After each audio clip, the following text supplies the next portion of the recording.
Je m'appelle Pierre-Alain Clerc, j'ai travaillé dans ma vie à l'église Saint-Laurent à Lausanne, puis à l'église Saint-Paul.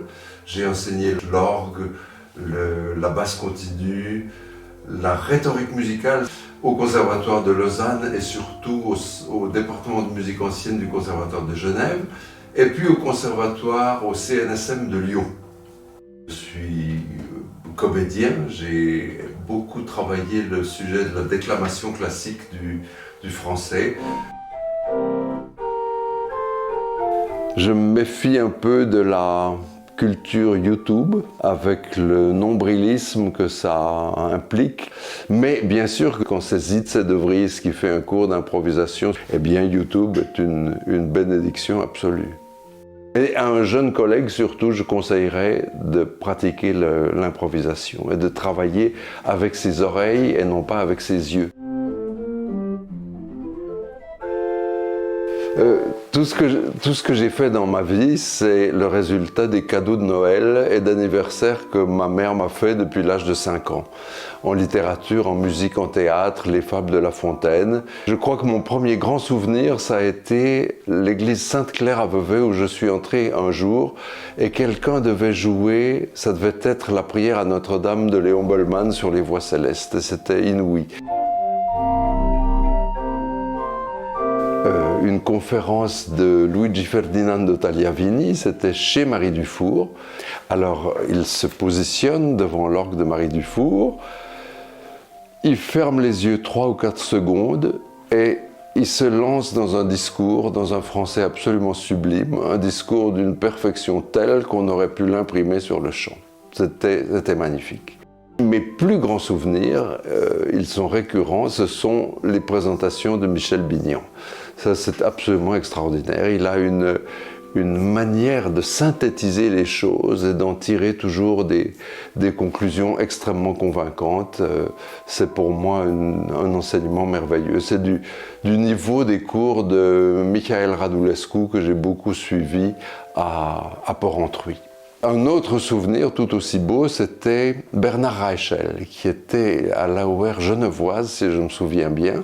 Il avait passé ses 80 ans et on lui avait demandé de raconter ses souvenirs. Je découvre là un homme absolument charmant, délicieux, drôle, émouvant, complice. Et il nous dit, oui, dans ma jeunesse, un jour au Locle, on apprend que l'orchestre de la Suisse romande va venir à Neuchâtel pour jouer la 7e symphonie de Beethoven.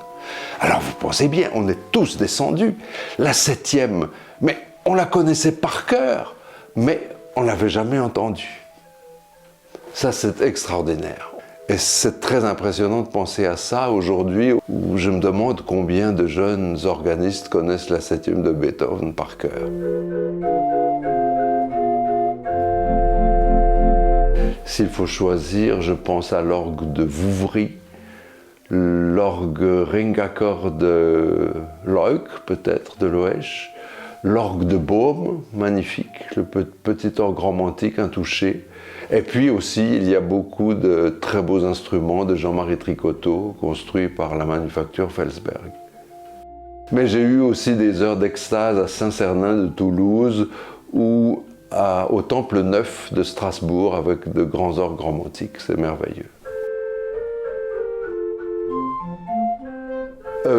Debussy et Ravel, sans hésiter, c'est-à-dire ceux qui n'ont pas écrit une note pour orgue. C'est très dommage, mais je pense qu'ils entendaient Guilmant, Dupré, ils entendaient un orgue avec ces lois stupides, des notes répétées à la moitié de leur valeur. Ils ne devaient pas aimer la fixité de l'orgue, je pense. Les compositrices, j'en connais peu et je ne les connais pas bien, mais il y aurait en tout cas Barbara Strozzi et Lydie Boulanger. Et puis, dans les organistes, Jeanne de Messieux, certainement.